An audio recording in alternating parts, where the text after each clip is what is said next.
Watford have once again sacked another manager, which at the time is probably the correct decision. But once again they have proven that the way they handle managers is never going to work for them, and they will never be able to be successful with this strategy. Since January of 2018, which is 4 years ago, Watford had a total of 7 different managers in charge, all with different tactical identities and strategies, and in this current season are already on their 3rd manager. This strategy for constant switching of managers is only successful in very specific circumstances. The biggest example of this constant switching of managers working is Chelsea. However, the amount of money these managers are given and the quality of players they are given allow any type of competent manager to have decent success at the least. Watford cannot guarantee this type of quality of player at the club, meaning that they would need a top quality manager to turn around their form, which those managers do not want the Watford job. There are 2 big problems with this Watford strategy. The first main issue is, if you do not give managers time to actually impose their authority on the players,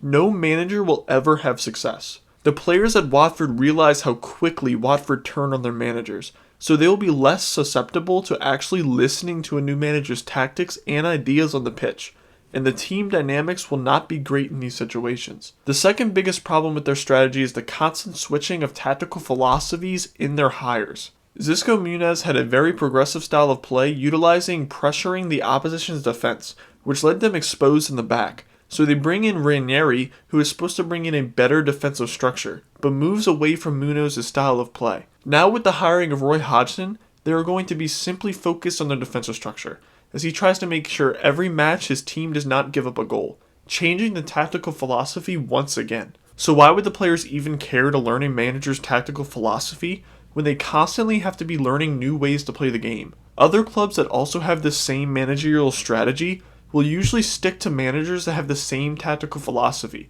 but Watford are not doing this. So what should Watford do instead? They need to believe in their hires in the future. They need to trust them to give them way more than 3 months to actually implement their tactical philosophy and bring in players that fit their style of play.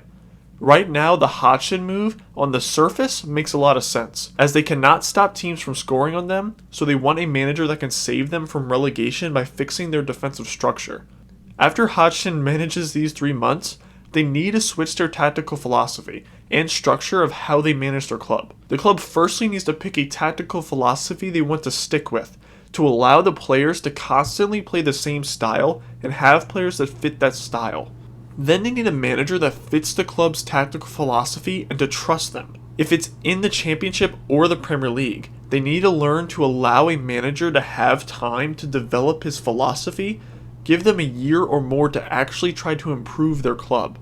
If that manager does not work out, they need a new manager that fits that same club tactical philosophy, allowing the players that fit the system to continue to fit that specific system. For example, if Watford wanted to switch their philosophy to a gegenpressing type of system, which has had proven success all over Europe, they should bring in Jesse Marsch this summer, after Hodgson. Give him a year or more to try to improve the club and team, and bring in his tactics that would take time to develop. And if he struggles in time, bring in a new manager with the same philosophy. Bring in another gegenpressing manager, that way the players that were built and brought in for this system stick to the same system. If they do this, they can become a successful club in England, and start being a constant in the Premier League once again, and not the yo-yo club they are falling into right now.